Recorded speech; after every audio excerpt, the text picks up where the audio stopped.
সন্ধ্যায় চায়ের সাথে কিংবা বাচ্চাদের স্কুলে টিফিন দেওয়ার জন্য আলু আর পেঁয়াজ দিয়ে মজাদার এই নাস্তাটি তৈরি করে নেওয়া যাবে ঝটপট অল্প সময়ের মধ্যে। হ্যালো ভিউয়ার্স, আসসালামু আলাইকুম।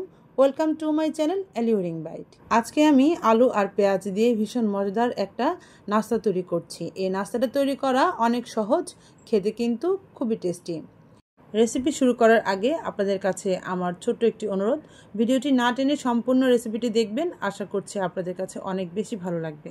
তো চলুন চলে যাই মূল রেসিপিতে। এখানে আমি আলু নিয়েছি। আলুর পরিমাণ কতটা হবে আপনাদের উপর নির্ভর করবে। আলুটাকে আমি গ্রেটার দিয়ে গ্রেট করে নিয়েছি।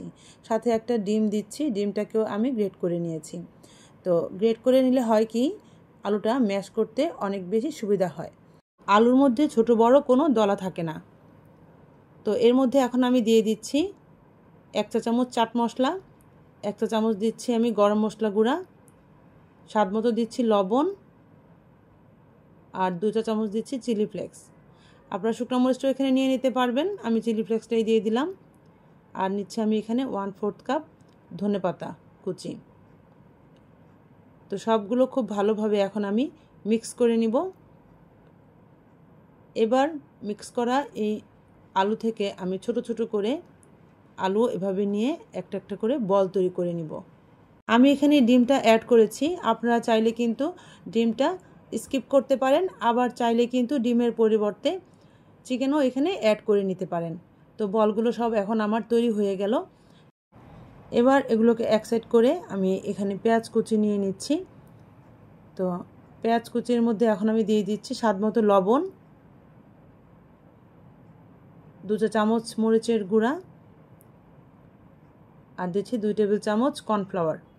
এখানে কর্নফ্লাওয়ার অবশ্যই ইউজ করতে হবে। কর্নফ্লাওয়ার না থাকলে সামান্য আটা বা ময়দাটাও একটু ইউজ করতে হবে। তাহলে করে হবে কি, পেঁয়াজটা খুব সুন্দর একটা বাইন্ডিংয়ের মধ্যে চলে আসবে। আর না হলে কিন্তু পেঁয়াজটা ঝুরঝুরে থাকবে, এটা কিন্তু তখন আলুর মধ্যে লাগতে চাইবে না। তো পেঁয়াজের সাথে সবগুলো উপকরণ খুব ভালোভাবে মিশিয়ে নিলাম। এবার আলুটাকে পেঁয়াজ দিয়ে কভার করার আগে কিন্তু আমাদের একটা ব্যাটারের মধ্যে আলুটাকে চুবিয়ে নিতে হবে। তো তার জন্য একটা বাটিতে 1/4 কাপ আটার সাথে কিছুটা পানি দিয়ে আমি এই ব্যাটারটা তৈরি করে নিলাম। একটু ঘন হবে ব্যাটারটা, বেশি যেন পাতলা না হয়। তার মধ্যে একটা করে আলুর বল এভাবে করে আমি দিয়ে তারপর এই বলটাকে আমি পেঁয়াজের মধ্যে দিয়ে দিব। এবার পেঁয়াজটা দিয়ে আমি আলুর এই বলটাকে একদম ঢেকে দিব, একদম খুব ভালোভাবে আমি কভার করে নিব। এই তো আমার একটা অলরেডি তৈরি হয়ে গেছে। আর এভাবে করে আমি প্রতিটা আলুর বল ব্যাটারে চুবিয়ে পেঁয়াজের মধ্যে গড়িয়ে খুব ভালোভাবে পেঁয়াজটা দিয়ে কভার করে নিব। আমার সবগুলো এখন রেডি, এখন ভেজে নেওয়ার পালা। তো চুলায় আমি আগে থেকে একটা প্যানে তেলটা গরম করে রেখেছিলাম। তো এর মধ্যে একটা একটা করে আমি সেই আলুর বলগুলো দিয়ে দিচ্ছি।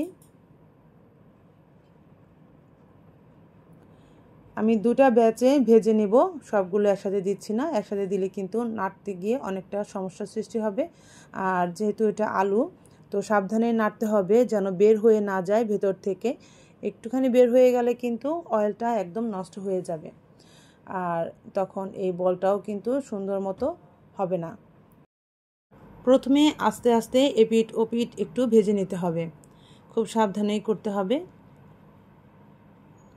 এত মজাদার একটা নাস্তা আর তৈরি করাটা কিন্তু অনেক সহজ। ঘরে থাকা উপকরণ দিয়েই কিন্তু মজাদার এই নাস্তাটা তৈরি করে নেওয়া যাবে। আর মাশাআল্লাহ, একবার তৈরি করে কাউকে খাওয়ালে সেও বেশ প্রশংসা করবে। আলু পেঁয়াজের এই বলটা ভেজে নেওয়ার সময় খুব সুন্দর একটা অ্যারোমা ছড়াবে। ঠিক পেঁয়াজ বেরেস্তা তৈরি করার সময় যে অ্যারোমাটা চারিদিকে ছড়িয়ে যায়, সেই অ্যারোমাটাই এখানে পাওয়া যাবে। তো নেড়ে চেড়ে আমার বলগুলো কিন্তু এখন অনেকটাই হয়ে এসেছে। এখন কিন্তু আর এই বলগুলো উল্টিয়ে পাল্টিয়ে নিতে কোনো ভয় নেই, কেননা আমি সাবধানের সাথে প্রথম থেকে আস্তে আস্তে এই বলগুলো উপরে নিচে করে আমি উল্টিয়ে পাল্টিয়ে দিয়েছি। যে যেখান থেকে বসে আমার এই রেসিপিটি দেখছেন তাদের সবাইকে অসংখ্য ধন্যবাদ আমার পাশে থেকে এভাবে আমাকে সাপোর্ট করার জন্য। রেসিপির এই পর্যায়ে এসে যারা এখন পর্যন্ত একটি লাইক দেননি, তাদের কাছে অনুরোধ রইল একটি লাইক দিয়ে ভিডিওর বাকি অংশটুকু কন্টিনিউ করবেন। আপনার দেয়া একটি লাইক আমাকে আমার কাজে অনেক বেশি উৎসাহিত করে। তো চুলার ফ্লেমটা মিডিয়াম রেখে আমি উল্টিয়ে পাল্টিয়ে গোল্ডেন করে এগুলোকে এখন ভেজে তুলছি। ভেজে নেওয়ার পর এগুলোকে একটা টিস্যুর মধ্যে নিতে হবে যেন বাড়তি অয়েলটা টিস্যুটা অ্যাবজর্ব করে নিতে পারে। অবশ্য এটা আমরা সবাই জানি। তো এভাবে করে পরের ব্যাচেরগুলো আমি এখন এক এক করে ভেজে নেব। আর এই তো আমার এখন এগুলো সব ভাজা হয়ে গেছে। মাশাআল্লাহ, দেখতে যতটাই লোভনীয় হয়েছে খেতে কিন্তু দুর্দান্ত হয়েছে। কেমন লাগলো আমার আজকের এই আলু পেঁয়াজের নাস্তার রেসিপিটি আপনাদের কাছে? আমাকে অবশ্যই কমেন্টস করে জানাবেন। আপনাদের মূল্যবান কমেন্টস পড়তে আমার কিন্তু অনেক বেশি ভালো লাগে। রেসিপিটি অবশ্যই একবার ট্রাই করে দেখার অনুরোধ রইল আপনাদের কাছে। আজকে আলু পেঁয়াজের এই বলটা আমি চিলি সস দিয়ে পরিবেশন করছি। আপনারা চাইলে মেয়োনেজ বা টমেটো সস দিয়েও কিন্তু এটা পরিবেশন করতে পারেন। তো আজকে আর কথা বাড়াচ্ছি না, ইনশাল্লাহ হাজির হয়ে যাব নেক্সট রেসিপি নিয়ে। সেই পর্যন্ত সবাই ভালো থাকবেন, সবাই সবার জন্য বেশি বেশি দোয়া করবেন। আপনাদের দোয়ার মাঝে আমাকেও স্মরণ করবেন। আজকে বিদায় নিচ্ছি। আল্লাহ হাফেজ। আসসালামু আলাইকুম।